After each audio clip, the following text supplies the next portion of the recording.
Next up is Bill Cunningham, New York, a documentary about the veteran New York Times fashion photographer who follows socialites and regular folks on the street with equal passion.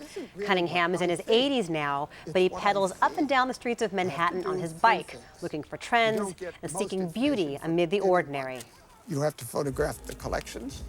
You have to photograph the women on the street who have bought the things and how they're wearing them. And then you have to go to the evening events. You can't report to the public unless you've seen it all. Bill is kind of a character, living a Spartan life in a tiny, rent-controlled apartment inside Carnegie Hall. But he's comfortable with the wealthy movers and shakers who occupy the highest echelons of New York society. Anna Wintour, Annette De La Renta, and Iris Apfel are among the film's co-stars. I would come into a place and he would say, "Oh, thank God you're here." I guess you can't say that, but he used to say, "Everybody here looks so boring. Everybody looks alike."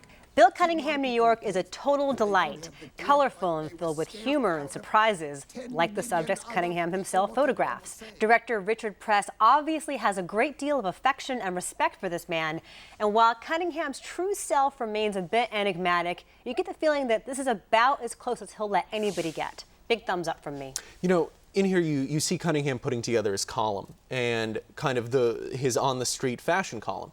And his big rule is that, you know, he just takes as many pictures as he possibly can, and then he discerns a pattern. And I feel like this movie is almost following his example. It's not jumping to any assumptions about Cunningham.